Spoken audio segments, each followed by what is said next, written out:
The morning 2 police cruisers rolled into my driveway. I wasn't the one who got handcuffed. That honor belonged to Deborah Halston, the HOA president who'd spent 8 months trying to ruin my life.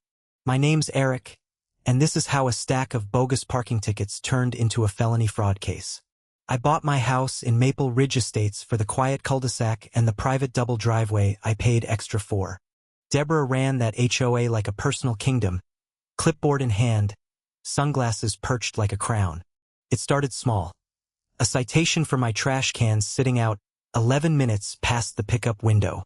Then my lawn, half an inch too tall by her measurement, though the sprinklers had just run that morning. I paid the fines, laughed it off, figured every neighborhood has one control freak with a laminated rulebook. But the fines kept coming, weekly, creative, absurd. My porch light was too warm a color temperature. Neighbors whispered that Deborah had a list. And once you landed on it, you never got off. I started photographing everything. My lawn, my trash cans, my mailbox, timestamps on every single shot. 6 weeks in, a letter arrived declaring my driveway encroached on common area and demanding I stop parking there. That driveway was on my deed, surveyed, titled mine. I checked the paperwork twice just to be sure. I showed up to the next HOA meeting with the survey, expecting an apology, expecting this to end. Instead, Deborah smiled and said the board would review it, then fine me again for disruptive conduct. That's when I noticed her son-in-law's landscaping truck parked exactly where my encroachment supposedly was. Coincidence? Maybe. But I started digging into HOA meeting minutes, and the digging didn't stop. Turns out 3 other families had been hit with driveway or fence violations right before selling their homes.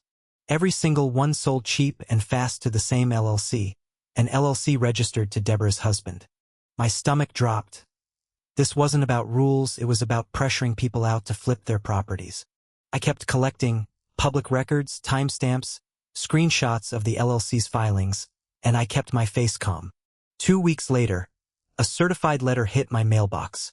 A lien threat over $11,000 in accumulated fines. $11,000 for grass and trash cans, with foreclosure dangling over my family like a guillotine. My wife cried at the kitchen table that night, and something in me went cold and very, very focused. I hired a real estate attorney, handed her the folder, and watched her eyebrows climb higher with every page. "This isn't enforcement," she said. "This is a pattern of targeted harassment tied to a land flipping scheme. We filed a formal complaint with the state's HOA Oversight Board and requested a full financial audit." Deborah, somehow, got wind of it fast. Too fast, like someone on the board was feeding her information. At the next meeting, she stood up and announced, voice shaking with fake concern, that I was harassing the board. Funny thing about liars.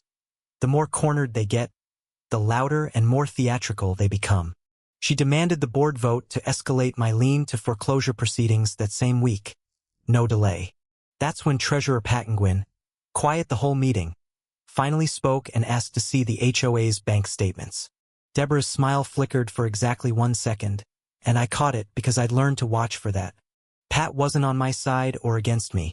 She just wanted the books balanced, which turned out to be Deborah's real nightmare. Within days, the audit request I'd filed connected with Pat's internal one, and the state assigned an actual investigator. The investigator found $43,000 in HOA reserve funds routed to landscaping invoices from Deborah's son-in-law's company. Invoices for lawns that, records showed, had never actually been mowed on the dates listed. My foreclosure hearing date arrived, and Deborah showed up polished, confident, certain she still held all the power.